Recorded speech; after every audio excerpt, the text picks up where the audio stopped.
ચક્રવૃદ્ધિ વ્યાજ અને સાદા વ્યાજના અંતર આપે છે અને આપણથી મુદ્દલ પૂછે છે એવા ક્વેશ્ચનો વિદ્યાર્થીઓને બહુ ડિફિકલ્ટ પડે છે સોલ્વ કરવામાં, તો આપણે એક મસ્ત મજેદાર ટ્રીક લઈને આવ્યા છે અને એ તમે આજના વિડીયોમાં શીખી જશો. ક્વેશ્ચન છે કે જો સમાન વ્યાજના દરે 2 વર્ષમાં સાદા વ્યાજ 42 રૂપિયા અને ચક્રવૃદ્ધિ વ્યાજ 46 રૂપિયા હોય તો મુદ્દલ શોધવાનું કીધું. આપણું પહેલું વર્ષ, આપણું બીજું વર્ષ, બરાબર.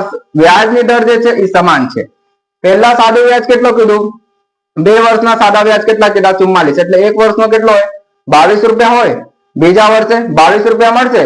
22 22 44 અને અહીંયા 2 આવી જાય એટલે કે 46. ચક્રવૃદ્ધિ આને જો આપણે એડ કરીએ તો કેટલું?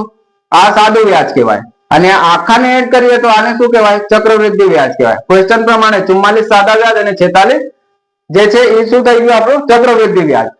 હવે તમારે ખાલી આ ફાઇન્ડ કરવાનું કે અહીંયા 2 આનો કેટલો ટકા છે? તો 22 નો 1/11 કરીએ એટલે 2 આવી જાય. 1/11 ની ફ્રેક્શન વેલ્યુ શું થાય? 9 1/1 11%. તો વ્યાજનો દર તો આપણને ખબર પડી ગયો કે ભાઈ 9 1/11% જે છે વ્યાજનો દર છે. તો આ પણ 1/11% છે, આ પણ 1/11% છે. તો અહીંયા ડાયરેક્ટ આપણે ફ્રેક્શનમાં કહી શકીએ કે 1/11 ની વેલ્યુ જે છે એ 22 છે.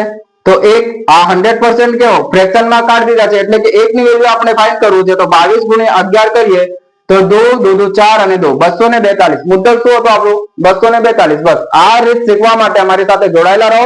અમે YouTube ઉપર ફૂલ વિડીયો લઈને આવીએ અને આમાં તમને શીખવાડીએ કે કઈ રીતે ચક્રવૃદ્ધિ વ્યાજ અને સાદા વ્યાજનો જે તમામ પ્રકારનો દાખલાઓ હોય એ બધું આપણે વિડીયોમાં કમ્પ્લીટ કરાવી દઈશું. આભાર.